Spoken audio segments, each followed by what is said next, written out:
Hello and welcome. So the June stats are in and I'm happy to report that everything is looking positive. We have increases across the board. Now what I like to do on these videos is obviously share the raw data that you can find, whether it's directly through me or just if you Google it, but then get into more granular analysis and my interpretation of what this means on the market itself. And be sure to stay tuned to the end because I'll get into some of my predictions on the rate announcement that is coming up on July 12th, what I think is going to happen, and a key indicator on that. So without further ado, let's hop into the stats right now. Take a look. So for the month of June, we are seeing a 9.6% increase in sales volume. So that's positive. The news for the longest time has been there's just a lack of inventory. There's not enough property on the market to service the amount of buyers. Well, you're going to see a bump up here.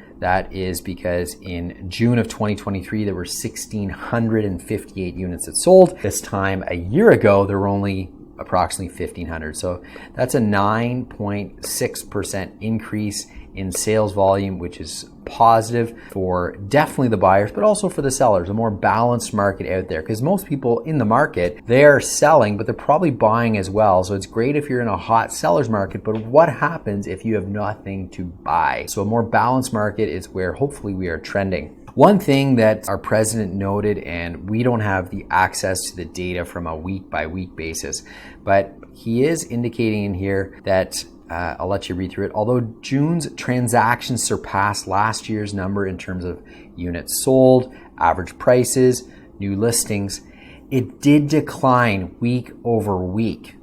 And we think this is the compounding effect of both a summer decline, but also the Bank of Canada increased the overnight lending rate by 0.25% to 4.75. So we started off June, really strong, but then as June went on, so by week 3 and week 4, it started to come down. So these numbers would have been actually probably a heck of a lot better, but because the rate announcement mid-June, it did cause for some panic and some concern in the marketplace. So it'll be very interesting to see what the July numbers look like now that we would have had, roughly 45 days in this new pattern and trend with the overnight lending rate at 4.75. Let's get into more of the granular data in terms of units sold and average sale price. So looking at on average of number of units sold for the residential class, there was 1,234 units sold. This time last year, there were 1,126. So an increase of 9.6%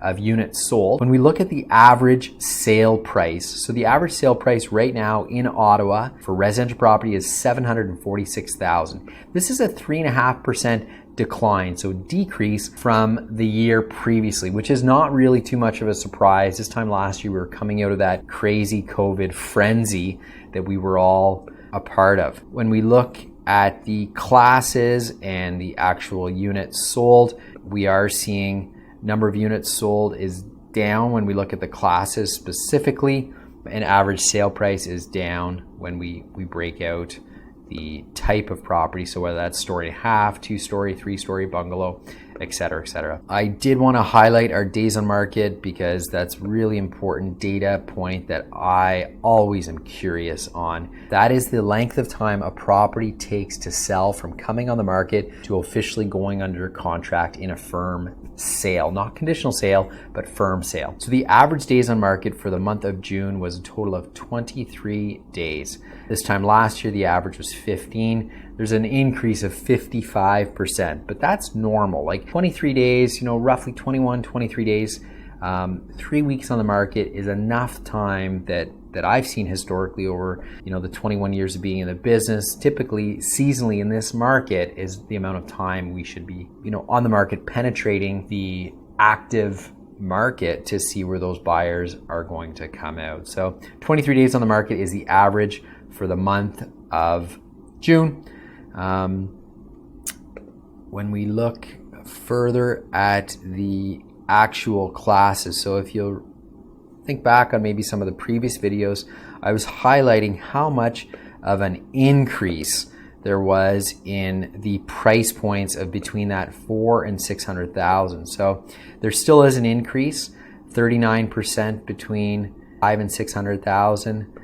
The 6 to 7 is a 14% increase and a 12% increase in the 7 to 8. So what I'm trying to highlight is this is the busy bracket right now for property that's selling between $500,000 and $800,000. Look at the decrease here, 36%, 8%, 9%. So that's between 900 and 1.5 million. We are seeing quite a decrease in units sold from year over year. So this is June of 2023 comparing June 2022 and looking at the actual sales range and the percentage change that we're seeing in that. So really no surprise there. However, the gap is coming down. A few months ago, I was reporting based upon the data here is like 60-70% decrease in the upper echelon, so sort of that 9 to 1.5 million, and then an increase or just like an influx of people. And why? Is because the cost of borrowing is so much more. So when people need shelter, they look at their affordability, they look at their debt service ratio and total debt service ratio. And there's a percentage, and I'm not a mortgage broker, but I think it sits roughly around that 30-35%. So you look at what you're making annually, and then you extract 35%, and that is what you can commit to on a monthly basis, or sorry, that's what you can commit to on an annual basis divided by 12 to give you that allowable amount that you can afford. And that's just, across the board tool that lenders are using is a total debt servicing ratio and a gross debt servicing ratio. So that is the data that I have to share with you for the month of June. So to summarize, everything is looking positive. We have a 9.6% increase in units sold. The average sale price has come down slightly to $745 from the year before in June of 2022, but that's not alarming to me. Days on market's 23 days, just slightly over 3 weeks. That's very fair for a property to penetrate the entire market to come forward. So now what I'd like to get into is share what I am seeing in the market and what I think we are going to expect. On July 12th, so coming up, the Bank of Canada is going to announce what the interest rate announcement is. So they are fundamentally looking at inflation, and they are trying to bring inflation down around that 3%. They're, sort of 2 to 3%. I think it'd be difficult to get to the 2. However, they are aiming to bring the inflation rate for Canada down to 3%. So why we are seeing all of these interest rate hikes is because that is the tool that the Bank of Canada has in their toolbox to be able to curve that. So there's going to be a very interesting decision that the Bank of Canada has to make on July 12th, because we saw a significant decrease in the inflation rate for the month of May. Look right here. This is a really cool chart. We can see year to date. So inflation was 6.32. Back in March, it was 5.25. April was 4.3. Popped up to 4.41, and then reporting in April 2020, 3.6. Like, it's great. This is also an excellent visual representation on why they increased the rate by 0.25% last rate announcement, is because this went up, and that is not in line with what the Bank of Canada wants. They want to see this trend coming down. As this continues to trend down, rates should stay or come down. So this is the breakout of where inflation has been. And if anyone's curious, please feel free to reach out. I'd be happy to share these links with you. You'll see back in June of 2022, this was the absolute peak of inflation in Canada. So it's 8.13%. And then it started to trickle down. 8.13, 7.59, 6.88, coming down. But then it increased right here.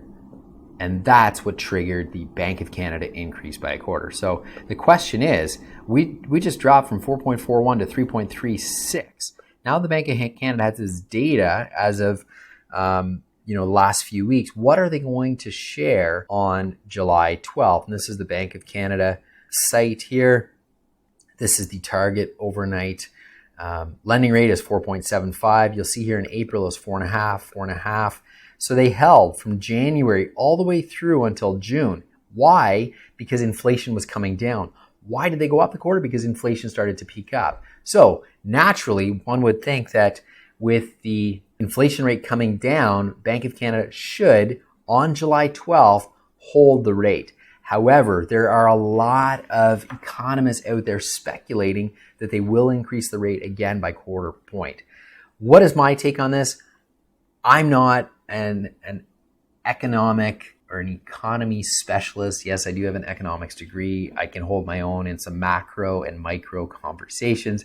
However, what does this mean for the market? What does this mean for you as a buyer or a seller or simply a homeowner looking at all of these updates and news? And what does this mean for your investment? What does this mean for your property? What if you have a variable interest rate and you're starting to get squeezed where every time the rate goes up, it's costing you an extra $14, $15 per month per $100, per $100,000. What does this all mean? Well, it's too early to tell. As I shared, the data that's coming through for the month of June is fantastic. It's great. It's all positive. However, we did see a drop off from a week over week basis because of seasonally coming into the summer and also these rate announcements. What I believe to be true is we are trending towards a more balanced market.